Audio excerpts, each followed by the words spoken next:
现在什么情况？是几个孩子发现水流失的。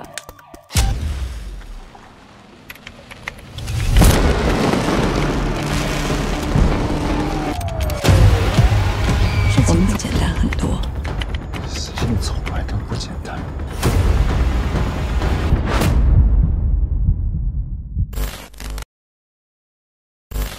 Akhir penghujung tahun merupakan hari yang sangat spesial dan bahagia bagi semua orang, di mana kebanyakan orang akan merayakan tahun baru untuk menyalakan kembang api atau sekedar berkumpul bersama keluarga untuk memeriahkan pergantian tahun baru. Tapi tidak dengan seorang wanita bernama Deputi Wu Jie yang saat ini duduk di dalam mobil dengan berlinang air mata.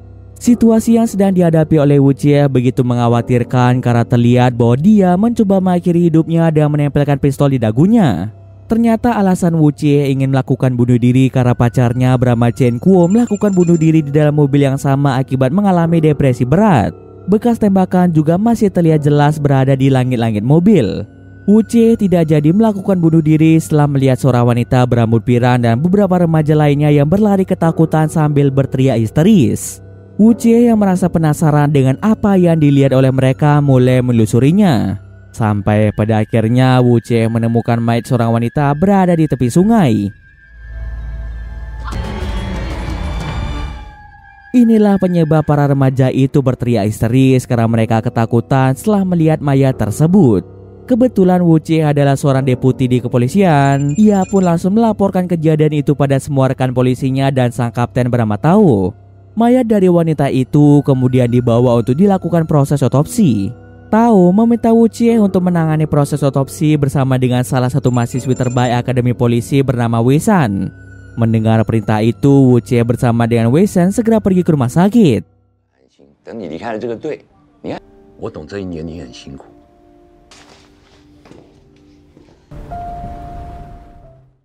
Setibanya di rumah sakit, mereka berdua dibimbing oleh seorang dokter ahli forensik bernama Dr. Fu dalam menjalani proses otopsi. Hasil otopsi mengungkap identitas wanita itu yang ternyata bernama Ware. Ware adalah seorang pekerja migran yang berasal dari Thailand. Di sekujur tubuhnya ada banyak sekali luka-luka siksaan. Dimulai dari adanya bekas jahitan membentuk huruf C pada dada sebelah kiri, lalu adanya luka sayatan di leher, jari manis yang terlihat diamputasi dan semua sidik jari mayat Ware diamplas sehingga menyulitkan proses identifikasi. Tak hanya itu, terdapat pula luka pada pergelangan tangan dan kaki yang tampaknya berasal dari bekas penggunaan borgol. Kemudian adanya tato di antara jari telunjuk dan jempol serta tato pada bahu sebelah kanan akan mempermudah proses otopsi. Tak lupa Wu Jie dan Wei San mencatat dan mengambil beberapa gambar untuk kebutuhan dokumentasi. Lalu Dr. Fu bersiap-siap untuk membedah bagian jahitan membentuk huruf C yang ketika jahitannya dibuka, Dr. Fu terkejut karena jantung pada mayat Wari telah menghilang. Tulang rusuknya juga dipotong dengan sangat rapi menggunakan alat khusus. Sepertinya pelaku dari pembunuhan Wari sudah sangat mahir dalam melakukan aksi pembunuhannya. Akhirnya Dr. Fu mengambil kesimpulan bahwa penyebab kematian Wari disebabkan oleh keracunan karbon monoksida. Luka di leher Wari tidak hanya sekedar bekas sayatan, melainkan hal itu disengaja untuk menguras darahnya sampai habis, dan dengan begitu psikopat yang membunuh Wari akan dengan mudah untuk mengeluarkan jantung Wari dengan rapi. Wu Jie dan Wei San pun berpendapat bahwa psikopat itu pasti sudah pernah melakukan aksi yang sama berulang kali, tapi mereka berdua masih bingung mengapa psikopat itu hanya mengambil bagian jantung dan jari manisnya saja.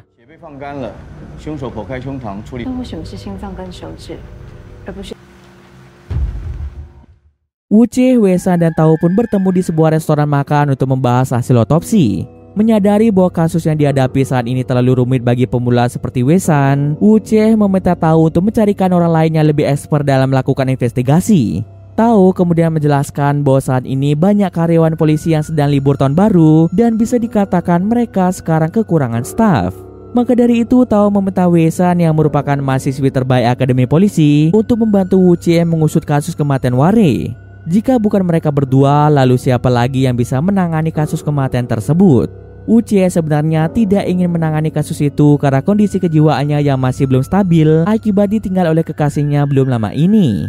Tapi karena Tao terus saja memaksanya, akhirnya Wu Jie bersedia untuk mengusut kasus kematian Ware.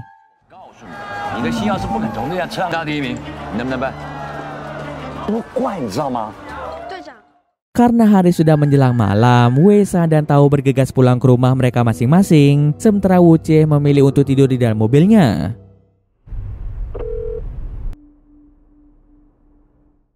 Keesokan harinya, para polisi mendapat laporan dari warga sekitar tentang adanya sebuah kotak berwarna merah yang dicurigai sebagai bom berada di telepon umum.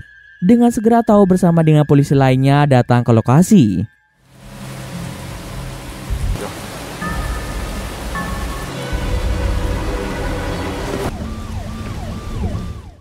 Setelah dicek, ternyata kotak itu bukanlah bom, melainkan berisi barang-barang seperti uang, sarung tangan, 2 borgol, dan 1 foto yang memperlihatkan Wari sedang bersama adiknya bernama Saipin.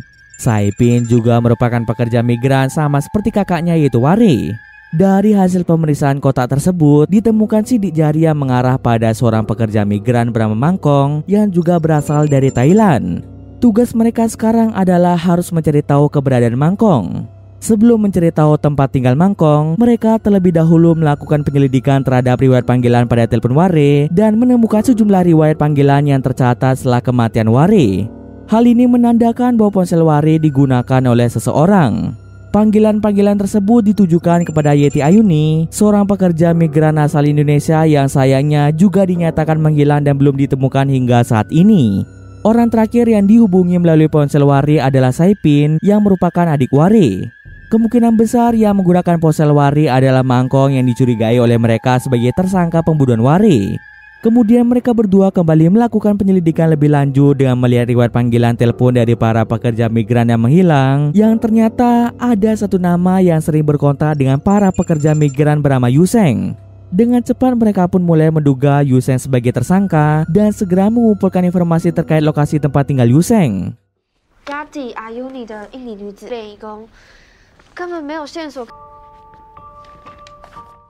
Sementara itu memperlihatkan Yuseng yang tengah sibuk bekerja mengantar barang-barang. Namun situasi yang menjadi rumit ketika salah satu sahabat Yuseng bernama Tungci mengungkapkan rasa kesalnya setelah menerima surat tilang dari polisi yang menuntut pembayaran denda akibat pelanggaran lalu lintas. Jika dilihat dari tanggal tilangnya, saat itu Tungci sedang pergi ke kuil untuk berdoa dan tidak menggunakan mobil taksi pribadinya. Hal ini membuatnya curiga pada Yuseng yang mungkin menggunakan taksi miliknya tanpa izin, lalu melanggar rambu lalu lintas dan akhirnya menyebabkan mobilnya terkena tilang. Meskipun dihadapkan pada tuduhan tersebut, Yuseng dengan tegas membantah dan menegaskan bahwa ia tidak pernah menggunakan mobil milik Tungci tanpa izin darinya. Karena tak mau berdebat lebih lama lagi, Yuseng segera mengantar barang-barang pesanan ke pelanggannya.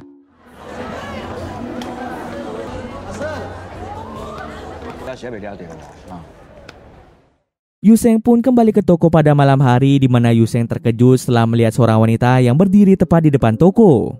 Ternyata wanita itu adalah Saipin yang tengah mencari keberadaan kakaknya yaitu Wari. Selama beberapa hari Wari tidak bisa dihubungi dan hal itu membuat Saipin sangat khawatir. Di sini Saipin masih belum mengetahui tentang kematian Wari. Alasan mengapa Saipin mendatangi Yuseng adalah karena Yuseng adalah mantan pacar dari Wari. Sebagai saudara, Wari sering bercerita tentang Yuseng kepadanya. Wari sudah berjanji pada Saipin akan membawanya ke Taipei saat malam tahun baru. Tapi entah mengapa Wari mendadak tidak bisa dihubungi. Selain itu, Wari juga berhenti mengirimkannya uang. Padahal saat itu Saipin tidak aktif bekerja sebagai pekerja migran dan hidupnya selama ini hanya bergantung pada uang yang dikirim Wari. Oleh sebab itulah Saipin nekat berangkat dari Kaohsiung menuju Taipei dengan hanya berbekal uang simpanan seadanya demi mencari keberadaan Wari. Saipin bertanya pada Yuseng tentang keberadaan Wari. Namun Yuseng sendiri tidak tahu karena sejak putus mereka tidak lagi berkomunikasi. Yuseng hanya mengetahui bahwa Wari telah menjalin hubungan dengan pacar barunya yang ternyata dia adalah Mangkong.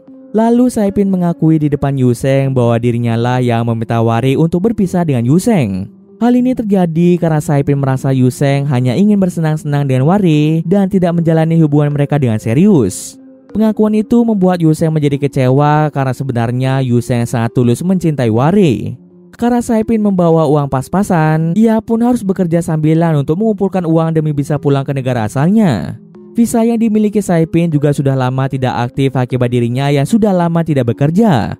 Maka dari itu, Saipin perlu menyiapkan visa baru agar bisa mencari pekerjaan. Karena pembuatan visa baru membutuhkan waktu lama, maka Saipin disarankan untuk membuat visa ilegal atau visa palsu. Oleh karena itu, Yuseng bersama dengan Tungci segera mengantar Saipin menuju studio foto sebagai persyaratan mengurus visa.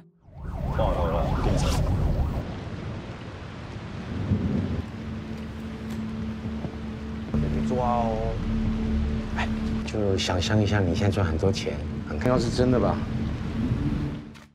Terungkaplah bahwa selain mengelola toko, Yuseng bekerja sebagai pembuat visa ilegal, dan hal tersebutlah yang membuat Yuseng berhubungan erat dengan para pekerja migran yang menghilang seperti Wari dan Yeti Ayuni. Itulah alasan Deputi Wucie dan Wesan yang kini sedang mencari informasi tempat tinggal Yuseng, karena Yuseng memiliki hubungan dengan para pekerja migran ilegal. Yuseng telah menjadi langganan tetap di studio foto itu selama bertahun-tahun, dan ternyata pemilik studio adalah teman baik Yuseng yang bernama Chang Fu. Selesai dari studio foto, mereka bertiga pun kembali ke urusannya masing-masing. Saipin akan tinggal untuk sementara waktu di toko karena kebetulan di sana ada kamar yang tidak dipakai. Saat berdiam diri di kamar, Saipin tiba-tiba mendapat telepon dari nomor tidak dikenal yang mengaku sebagai teman dari Wari, yaitu Yeti Ayuni. Seperti yang kita tahu, Yeti Ayuni adalah salah satu pekerja migran yang menghilang dan belum ditemukan hingga saat ini. Yeti mengatakan bahwa Wari sedang ada masalah yang harus dia selesaikan, jadi dia belum bisa menghubungi Saipin. Kebetulan beberapa hari lagi Saipin akan berulang tahun. Yeti meminta Saipin untuk segera menghubunginya lewat nomor ini saat ulang tahunnya tiba, dan nanti akan ada taksi yang mengantar Saipin menuju ke tempat Wari berada untuk merayakan hari ulang tahun Saipin bersama-sama. Sebelum menutup telepon, Yeti meminta Saipin untuk jangan percaya pada omongan orang lain karena banyak penipu yang berkeliaran di daerah tersebut. Keesokan paginya, Saipin merasa marah dengan Yuseng karena dia tidak mau membantu mencarikannya pekerjaan dan juga mencari kakaknya yang menghilang. Yang hanya Yuseng lakukan adalah kerja dan kerja. Tiba-tiba saja bel toko pun berbunyi yang ternyata itu adalah Deputi Wucie dan Wesan yang ingin menanyakan secara langsung tentang Wari, apakah Yuseng mengenalnya atau tidak. Yuseng pun berbohong dengan mengatakan bahwa ia tidak mengenal Wari. Karena Wucie dan Wesan sudah melacak panggilan telepon dari para pekerja migran ilegal yang selalu mengarah pada Yuseng, maka mereka berdua pastinya sangat yakin bahwa Yuseng ada hubungannya dengan para pekerja migran yang menghilang. Oleh sebab itu, Wucie dan Wesan segera mengajak Yuseng menuju ke lokasi tempat mayat Wari berada untuk mencoba memastikan apakah benar mayat itu adalah Wari atau bukan. 今天没什么印象哎，都是很久以前的事情了啦。 Ketika Yuseng melihat secara langsung tato dari Wari, Yuseng seketika terdiam dan tidak bisa berkata-kata. Bahkan saat dibawa ke ruang interogasi, Yuseng hanya bisa menangisi kematian Wari setelah mengetahui wanita yang ia cintai meninggal tanpa tahu siapa pembunuhnya.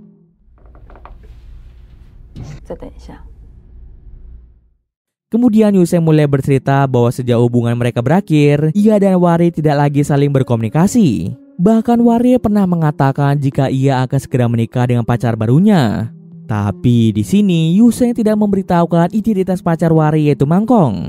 Yuseng kembali menceritakan bahwa sejak tanggal 20 Desember, Wari sudah tidak menjawab teleponnya dan baru menelponnya kembali pada tanggal 25 Desember hanya untuk memberitahu bahwa mereka harus berpisah.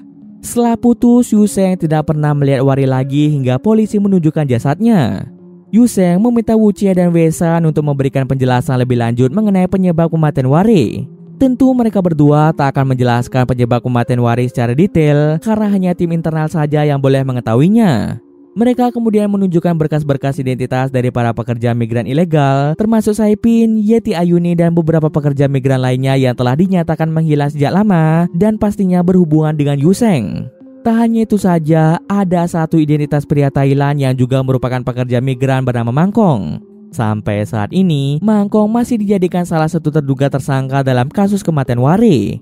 Yuseng kembali berbohong bahwa dirinya tidak mengenal semua identitas yang mereka tunjukkan. Yeti Ayuni， 不认识，不认识。那这个泰国男人呢？ Wucie dan Wesan sudah mengetahui jika Yuseng telah berbohong. Tapi mereka tidak mengetahui alasan mengapa Yuseng berbohong seperti itu. Mungkin perlu waktu bagi Yuseng untuk berbicara jujur. Oleh sebab itu mereka membiarkan Yuseng pergi. Sesampainya di toko, Yuseng disambut oleh Saipin yang bertanya apa yang telah terjadi, mengapa Yuseng dibawa ke kantor polisi. Bukannya memberikan penjelasan, Yuseng justru mulai memasukkan semua pakaian milik Saipin ke dalam tas, lalu meminta Saipin untuk segera kembali ke negara asalnya.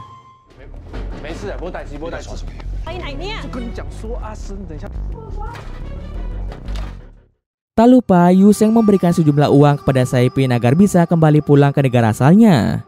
Tentu apa yang dilakukan oleh Yu Sheng membuat Saipin merasa marah karena niatnya datang ke Taipei untuk mencari kakaknya yang menghilang dan saat ini dia belum menemukan Wari. Karena Yu Sheng memasangnya untuk pergi, akhirnya Saipin pun pergi dengan mengambil uang tersebut.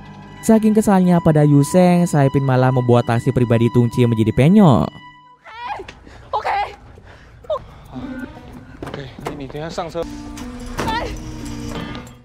Ternyata sejak tadi mereka semua sudah dipantau oleh Wu Che dan Wei San dari kejauhan.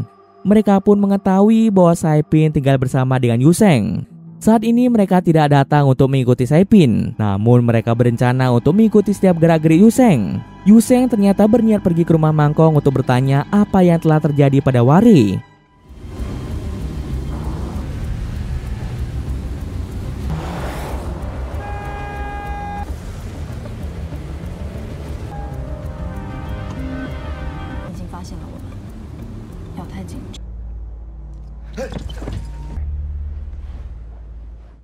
Mangkong pun hanya bisa meminta maaf pada Yu Sheng atas apa yang telah terjadi pada Wari. Mangkong juga berkata bahwa bukan dia yang membunuh Wari. Yu Sheng memberitahu Mangkong jika polisi sudah menjadikan Mangkong sebagai tersangka dan ia meminta Mangkong untuk bercerita apa yang telah terjadi pada Wari. Berkali-kali Mangkong memberitahu Yu Sheng bahwa bukan dia pembunuh Wari. Sementara itu di sisi lain, Wu Che dan Wei San mulai bersiap-siap untuk menangkap Mangkong yang sedang bersama dengan Yu Sheng. Mereka akan menangkap Mangkong dan akan menginterogasinya di kantor polisi. Lalu Wu Che dan Wei San sempat melihat Mangkong yang berusaha melarikan diri dari kejaran Wu Che dan Wei San. Selain mereka, Yu Sheng juga turut mengejar Mangkong yang mencoba melarikan diri.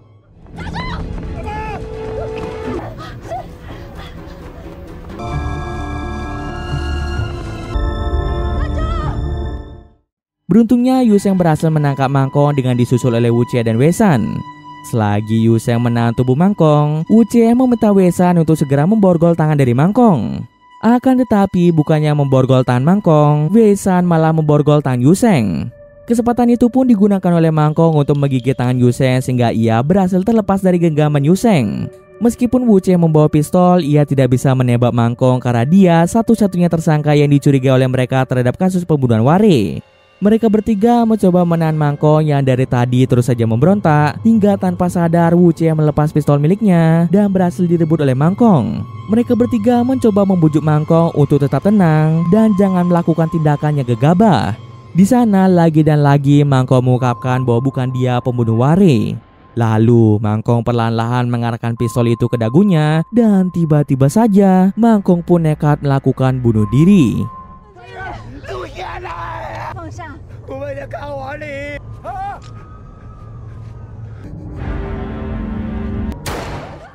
Kematian Mangkong membuat Wu Che teringat kembali kenangan masa lalunya di saat kekasihnya melakukan bunuh diri. Kematian Mangkong semakin menyulitkan mereka dalam melacak pelaku pembunuhan Wari. Pasalnya sekarang mereka tidak tahu harus mencari petunjuk kemana lagi. Wu Che pun kembali merasa bersalah atas kematian Mangkong karena dirinya yang tidak becus dalam menggunakan senjata api. Selain Wu Che, Wei San juga merasa bersalah jika saja Wei San tidak memborgol orang yang salah, maka Mangkong pasti tidak akan mati. Wu Che kemudian dipanggil oleh Tao untuk segera pergi menuju ruangannya. Tao tidak menyalahkan mereka atas kematian Mangkong, melainkan ini adalah salah Tao sendiri yang menugaskan dua polisi wanita di dalam satu tim yang sama. Tao merasa bahwa dalam situasi ini kekuatan fisik pria jauh lebih dibutuhkan saat ini dibandingkan dengan wanita.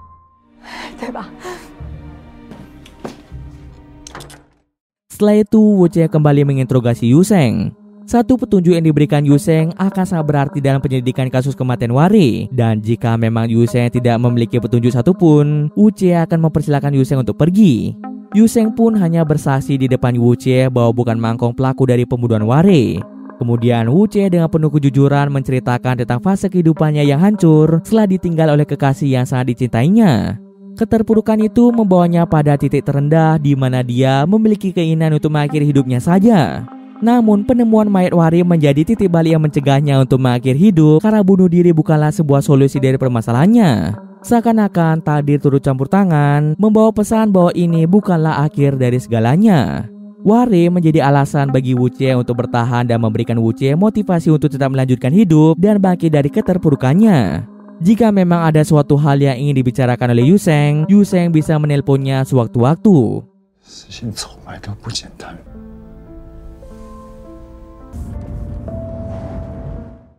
Saat Wuche sedang mandi, tiba-tiba ia mendapat telepon dari Yuseng yang mengirimkannya sebuah titik koordinat.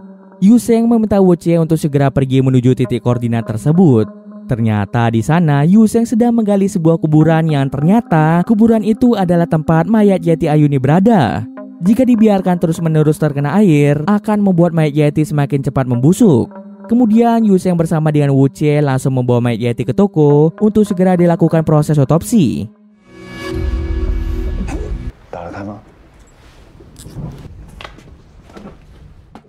Sebelum proses otopsi dilakukan, Yuseng bercerita mengenai kematian Yeti Ayuni.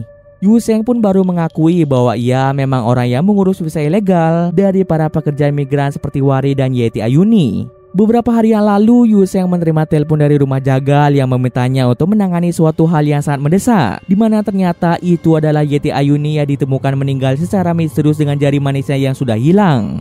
Para pekerja migran lainnya melakukan protes kepada Yuseng terhadap kematian Yeti Ayuni. Dan jika sampai para polisi mengetahui kematian Yeti Ayuni, maka mereka, para pekerja migran termasuk Yuseng, akan dalam masalah karena terkait visa ilegal tersebut. Mereka semua bisa saja ditangkap oleh para polisi akibat kasus pemalsuan data. Tak ingin masalah besar itu terjadi dan menyusahkan semua orang, Yuseng dan para pekerja migran lainnya memutuskan untuk menutupi kematian Yeti Ayuni. Yuseng pun tidak mempunyai pilihan lain selain mengubur mayat Yeti Ayuni secara diam-diam di suatu tempat. Kemarin malam, Yuseng mendatangi Mangkong dengan maksud ingin menanyakan tentang kematian Wari. Ternyata sebelum Mangkong melarikan diri, Mangkong sempat berkata bahwa bosnya lah yang menyuruh Mangkong membuang jasad dari Wari. Jika tidak mau menuruti perkataan bosnya, maka Mangkong akan kehilangan pekerjaan. Mangkong pun akhirnya terpaksa membuang jasad Wari di tepi sungai agar dia tidak kehilangan pekerjaan. Atas tindakannya itu, Mangkong pun merasa bersalah karena telah membuang mayat Wari. Kini yang menjadi sebuah pertanyaan adalah siapa sebenarnya pembunuh dari para pekerja migran tersebut. Saat melakukan otopsi, Wuche memperhatikan bahwa ada kemiripan antara kondisi mayat Wari dan mayat dari Yeti Ayuni. Detail-detail temuan selama proses otopsi menunjukkan persamaan yang mencolok, dimulai dari jari manis yang menghilang, luka pada pergelangan tangan dan kaki yang disebabkan oleh borgol, serta organ jantung yang hilang. Wuche berspekulasi bahwa kemungkinan besar pembunuhnya hanya mengincar para pekerja migran ilegal. Kemudian Wuche segera menelpon Wesan, namun Wesan sedang sibuk hingga tak sempat mengangkat teleponnya. Ternyata di kantor polisi situasi sedang kacau akibat Tao yang marah-marah kepada seluruh anak buahnya yang tidak becus dalam mencari siapa pelaku pembunuhan Wari. Wesan pun menjadi tidak berani mengangkat telepon itu karena takut dimarahi. Dalam upaya mempercepat progres penyelidikan, Tao memberikan instruksi tegas kepada seluruh anak buahnya untuk melacak setiap panggilan yang pernah dilakukan oleh Wari. Semua pihak yang terlibat dalam panggilan tersebut diinstruksikan untuk segera hadir di kantor polisi guna menjalani sesi interogasi lebih lanjut. Langkah ini diambil dengan harapan dapat membawa kejelasan lebih cepat dalam penangkapan pelaku pembunuhan Wari. Perintah dari Tao membuat semua orang bergegas pergi untuk mencari pihak-pihak yang terlibat dalam panggilan tersebut. Lalu Wesan membaca pesan dari Wuche yang memintanya untuk memeriksa riwayat panggilan telepon yang dilakukan oleh Yeti Ayuni karena Yeti telah ditemukan meninggal dunia. Namun dalam proses pencarian berkas milik Yeti Ayuni, Wesan mendapati dirinya dimarahi oleh Tao karena dianggap tidak bergerak cepat setelah menerima instruksi. Wesan diminta untuk pergi bersama dengan seorang pria bernama Ahou. Wesan yang tahu jika perintah Wuche lebih penting, segera mencari alasan agar tidak pergi dari kantor polisi. Akhirnya ia pun beralasan pada Ahou bahwa ia sedang halangan yang menyebabkan perutnya menjadi sakit sehingga ia perlu pergi ke kamar mandi sebentar. Ahou pun memaklumi semua itu dan akan menunggunya di luar kantor. Kesempatan itu pun digunakan oleh Wesan untuk segera menelpon Wuche dan memberitahunya tentang riwayat panggilan yang dilakukan oleh Yeti Ayuni selama beberapa hari terakhir. Terdapat 2 panggilan yang tercatat melalui ponsel Yeti Ayuni, yakni pada tanggal 2 Januari tepat pada malam hari, dan panggilan kedua dilakukan 3 jam yang lalu sekitar pukul 11 pagi. Namun Yuseng menyadari bahwa panggilan tersebut tampaknya mustahil terjadi dikarenakan Yuseng yang menemukan Yeti Ayuni dalam keadaan tewas pada tanggal 1 Januari, yang berarti Yeti Ayuni kemungkinan besar meninggal pada tanggal 31 Desember di malam tahun baru. Jika Yeti Ayuni sudah meninggal, sudah bisa dipastikan bahwa yang menggunakan ponsel Yeti untuk melakukan panggilan adalah si pembunuh. Fakta yang lebih mengejutkannya lagi adalah tanggal kematian Yeti Ayuni yaitu tanggal 31 Desember bertepatan dengan hari ulang tahun Yeti Ayuni. Lalu Wei Shan memberitahu mereka kedua panggilan pada ponsel Yeti ditujukan pada orang yang sama yang tak lain adalah Saipin. Saat Wei Shan melakukan pemeriksaan pada berkas-berkas Saipin, diketahuilah bahwa besok tepatnya pada tanggal 6 Januari akan menjadi hari ulang tahun Saipin. Akhirnya setelah berdiskusi bersama, mereka menyimpulkan bahwa pelaku pembunuhan selalu melancarkan aksinya tepat pada hari ulang tahun para korbannya. Pelaku pembunuhan cenderung mengincar para pekerja migran ilegal, terutama wanita, karena pembunuhnya tahu jika mereka tidak mempunyai kawan maupun keluarga yang akan mencarinya jika mereka menghilang. Pemerintah pun tidak bisa membantu mereka karena identitas mereka tidak tercatat secara resmi di data para pekerja migran legal. Sang pembunuh tampaknya sengaja menggunakan ponsel milik korban sebelumnya untuk menelpon target berikutnya sehingga menciptakan rangkaian kematian yang mengikuti pola tertentu. Sebagai contoh, ketika Wari tewas, pembunuhnya menggunakan ponsel Wari untuk menelpon Yeti Ayuni, menjadikannya sebagai target pembunuhan berikutnya. Setelah kematian Yeti Ayuni tanggal 31 Desember kemarin, kini pembunuh itu mulai menargetkan Saipin yang akan menjadi target dari si pembunuh tersebut. Untuk memastikan jika teori mereka benar, Uche meminta Yuseng untuk menelpon Saipin. Akan tetapi tampaknya Saipin tidak bisa dihubungi sama sekali. Mereka pun tidak mempunyai banyak waktu karena tepat pada esok hari bertepatan dengan hari ulang tahun Saipin. Ini menandakan bahwa mereka hanya memiliki waktu 1 hari saja untuk mencari keberadaan Saipin. Yuseng kemudian menelpon Tungci menanyakan keberadaan Saipin karena Tungci satu-satunya orang yang terakhir kali bersama dengan Saipin. Ternyata Tungci membawa Saipin ke rumah neneknya dan tinggal di sana untuk sebentar waktu. Tanpa membuang-buang waktu lagi, Yuseng bersama Wuche bergegas menuju ke rumah nenek Tungci.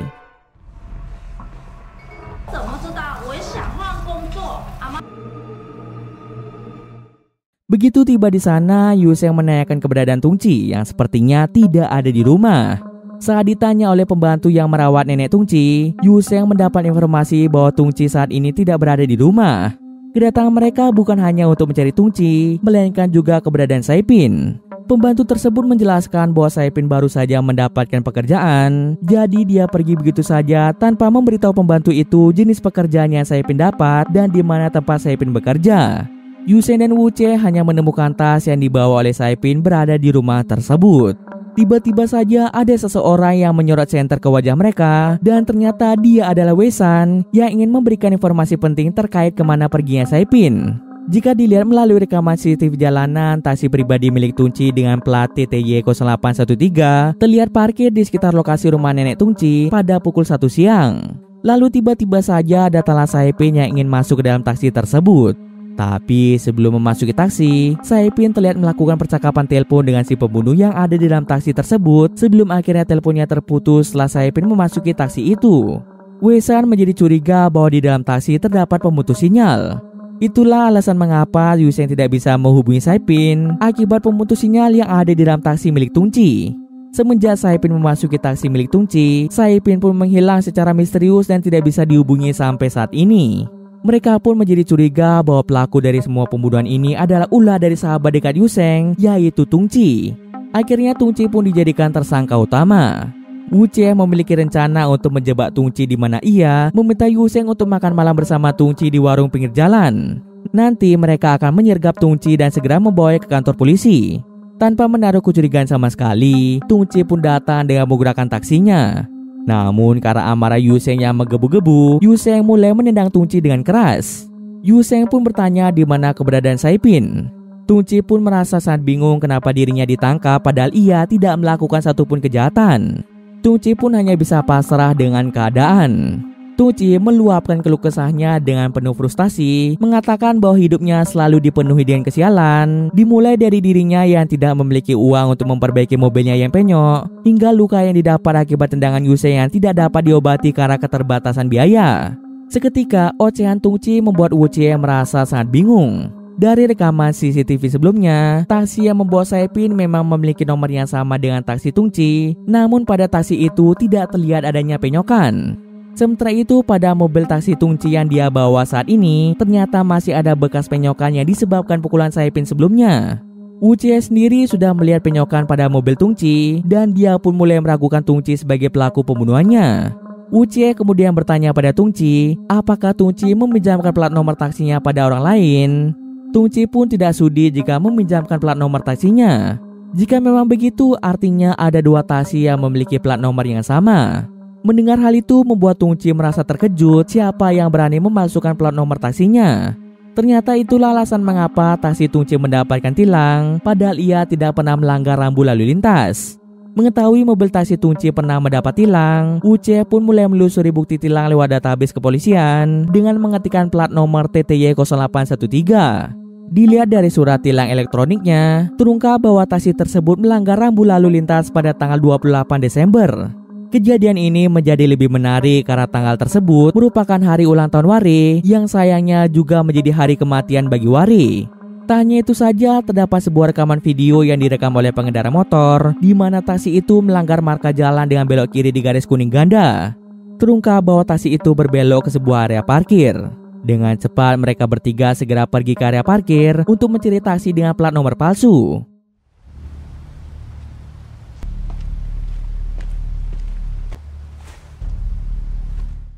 Setelah sekian lama mencari, akhirnya mereka pun menemukan taksi tersebut. Mereka pun mulai mencari petunjuk dengan memeriksa taksi itu melalui kaca, berharap menemukan identitas atau tanda pengenal dari pemilik taksi itu. Sampai pada akhirnya mereka pun melihat ada tanda pengenal yang ternyata Yu Sheng mengenal pria tersebut yang tak lain adalah Chang Fu.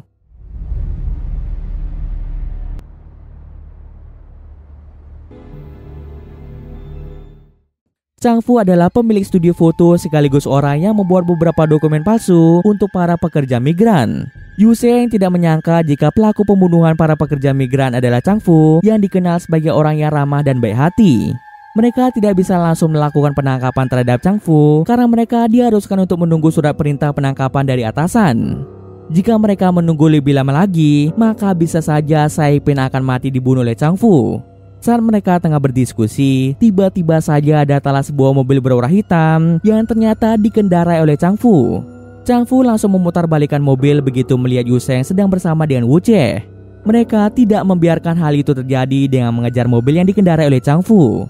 Beruntungnya ada sebuah mobil yang menghalangi jalan Chang Fu sehingga membuatnya terpaksa harus turun dari mobil. Wei Shan yang saat itu sedang berada di luar parkiran memintanya untuk segera menutup pintu gerbang parkiran. Setelah menekan tombol untuk menutup pintu parkiran, Wei Shan mencoba mencegah Chang Fu yang ingin melarikan diri. Meski Chang Fu berhasil ditangkap, tapi naas Wei Shan malah terkena tusukan senjata tajam tepat di bagian dada akibat menghalangi Chang Fu yang ternyata membawa sebilah pisau.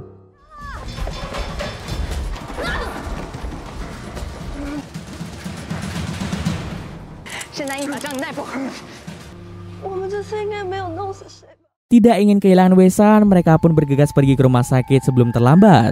Beruntungnya mereka tiba di rumah sakit tepat pada waktunya, sehingga Wei Shan segera mendapat penanganan medis oleh para dokter.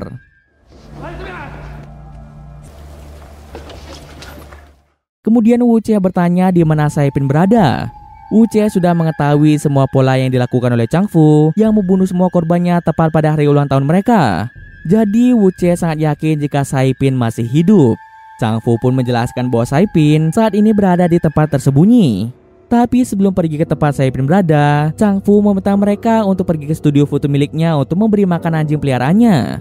Setelah itu, Chang Fu menyuruh Yu Sheng untuk pergi ke lantai atas karena di sana terdapat foto-foto mantan kekasihnya. Sesampai di lantai atas, Yu Sheng melihat beberapa foto dari para korban yang telah dibunuh oleh Chang Fu, termasuk foto Wari mantan kekasihnya.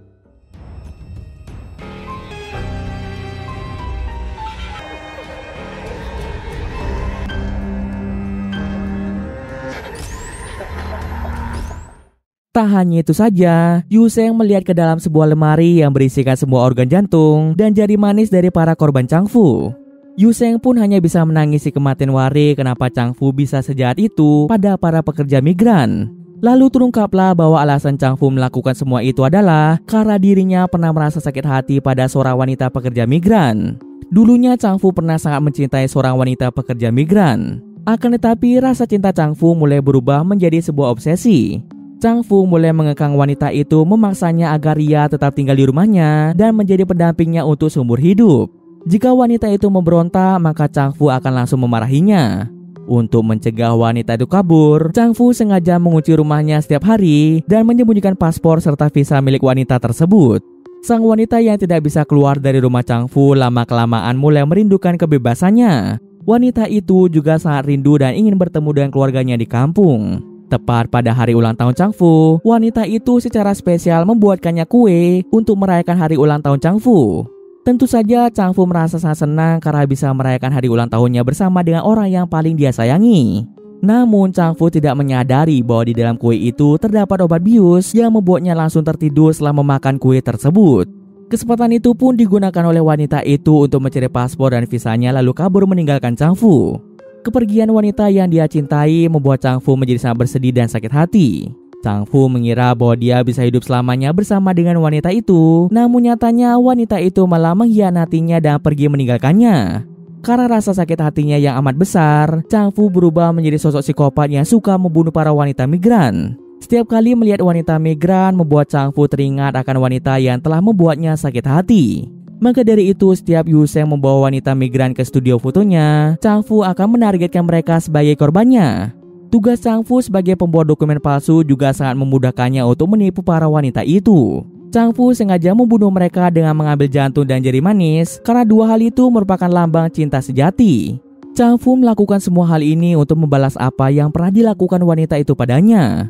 Meskipun wanita itu tidak mengambil jantung dan jari manis Chang Fu secara langsung, namun kepergian wanita itu telah membuat Chang Fu kehilangan cinta sejatinya tepat pada saat hari ulang tahunnya. Dalam pahitnya kehidupan, terkadang seseorang dihadapkan pada kehilangannya begitu menyakitkan. Seperti Chang Fu yang tega mengambil jantung dan jari manis dari para korbannya, melambangkan luka hati Chang Fu yang sangat mendalam. Agar kejahatannya tidak terungkap, Chang Fu sengaja memakai nomor plat mobil taksi yang sama dengan Tung Chi, agar ketika dia terkena tilang, Tung Chi lah yang menerima denda tilang. Setelah mengetahui semua itu, Yu Sheng sangat marah pada Chang Fu. Tanpa banyak berpikir, dia langsung mencekik Chang Fu hingga membuat Chang Fu kesulitan bernafas. Karena Yu Sheng sudah kelewatan, Wu Jie pun terpaksa harus menembak kaki Yu Sheng. Kemudian Wu Jie segera mengajak Chang Fu untuk pergi menuju tempat di mana Chang Fu menyekap Saipin. 看来你很仔细地欣赏这赌徒啊，就像你。 Setelah sekian lama berkendara, akhirnya mereka tiba di sebuah gedung terbengkalai. 在背后。像我怎么办？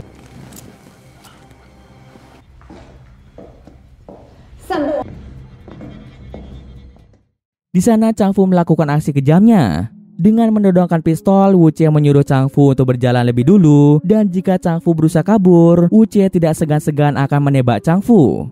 Mereka pun terus berjalan menyusuri gedung itu hingga tibalah mereka di sebuah pintu besi. Tiba-tiba saja Chang Fu berlari ke dalam ruangan itu, dan ketika Wu Jie ingin masuk, Chang Fu menutup pintu besi itu hingga membuat tangan Wu Jie terjepit. Beruntungnya Wu Jie berhasil masuk ke dalam ruangan tersebut.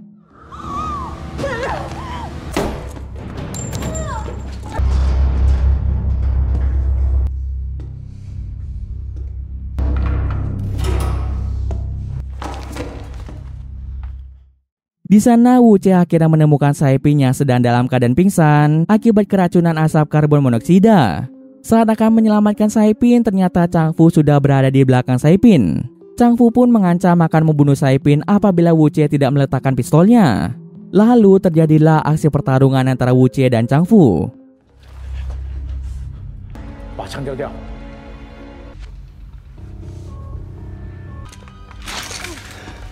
你想，千万别乱动啊！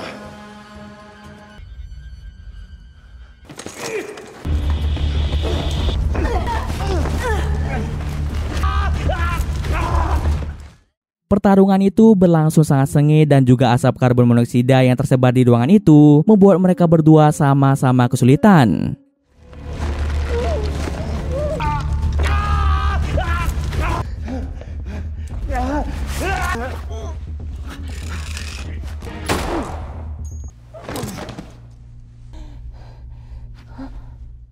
Namun pada akhirnya Wu Jie berhasil membunuh Chang Fu. Akibat menghirup terlalu banyak asap karbon monoksida, membuat Wu Jie menjadi sangat lemas dan pusing. Saat akan keluar dari ruangan itu, sayangnya pintu besi itu terkunci dengan sendirinya.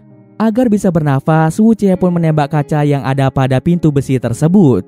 Namun karena kaca itu sangat tebal, peluru Wu Jie pun tidak mempan untuk memecahkan kacanya. Pada titik itu, Wu Jie merasa pasrah akan hidupnya. Kenangan masa lalunya mulai terlintas di dalam pikirannya.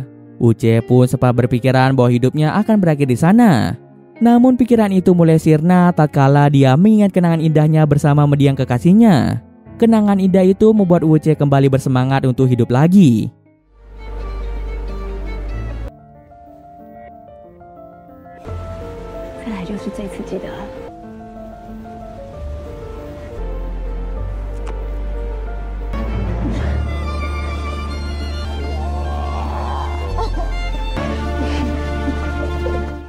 Dia pun mengambil tabung gas dan mulai memukul kaca itu hingga menyebabkan kaca itu menjadi pecah.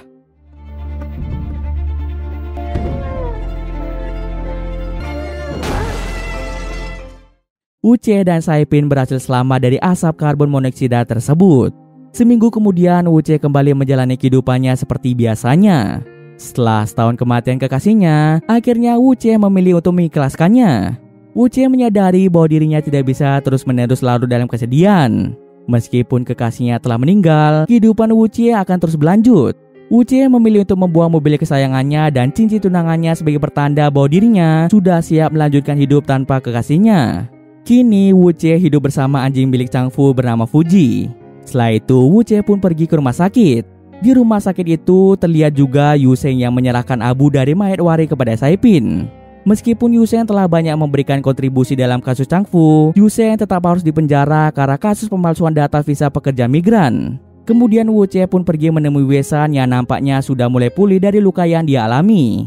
Berkat kerjasama Wu Jie dan Wei-san, akhirnya pihak kepolisian berhasil mengungkap kasus pembunuhan tersebut. Kini Wu Jie akan kembali aktif sebagai deputi bersama dengan asisten barunya yaitu Wei-san. Dan cerita pun selesai. Oke, mungkin sekian dulu video kali ini. Jika ada salah gue maaf. Oke, see you next video guys.